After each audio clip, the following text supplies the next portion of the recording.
Sadgurunath Maharaj Ki Jai, and welcome to Jagadambe Reads the Holy Books of India, Bhaktavijaya11. As you may remember, Jayadev was being robbed. The thieves watched him get out of the cart. He will inform the merchant and cause us to be punished, so let us kill him and take his cart. Thus saying, they rushed toward him. But a moment later, the two men thought to themselves that they ought not kill him. So they cut off both his feet and hands and threw him into a pit. They then took the cart and at once returned to the city. In the meantime, Jayadev was thinking of God, remembering him with feelings of love. Thinking of this subject with true perception, he said to himself, it's only the body that can be killed. The soul is not touched thereby. It is quite separate from happiness and pain. The body is the home of all diseases. The body is the root of lust and anger. The unhappy changes of the three gunas arise out of the body. Therefore, Jayadev, quickly becoming unconscious of his body, thought of God, who finds his pleasure on the ocean of milk, the devout king of Crunch. On a certain day, the king of Crunch came into the forest to hunt, and night fell while he was wandering there.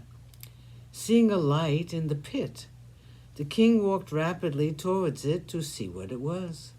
There he saw this worshipper of Vishnu in a posture of contemplation, supremely bright and effulgent, and repeating the names of God, Ram, Krishna, Govinda. The king, seeing him in this position, he bowed prostrate before him. Looking at him closely, he saw that his hands and feet had been cut off. The king was frightened and said to Jayadev, how is it that you're in this condition?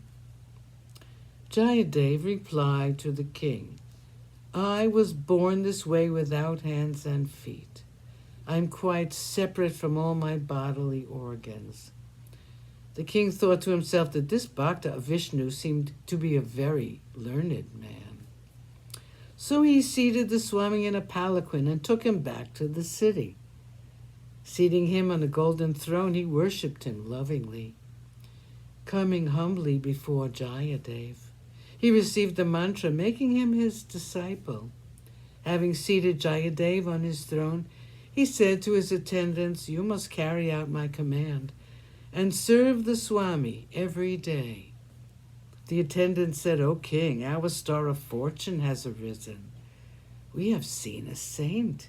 We shall now listen to the praise services of God and to the stories of his deeds. One day the king thought to himself, let me ask today of the Swami the means which I must adopt for my salvation. So when Jayadev was seated on the throne, the king, with hands joined to palm, said, please ask of me some act of service.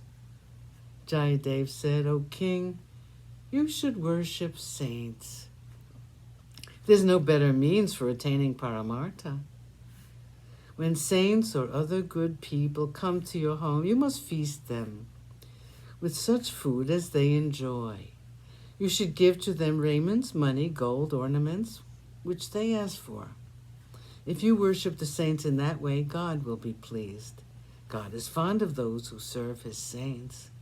They are more to him than Lakshmi herself.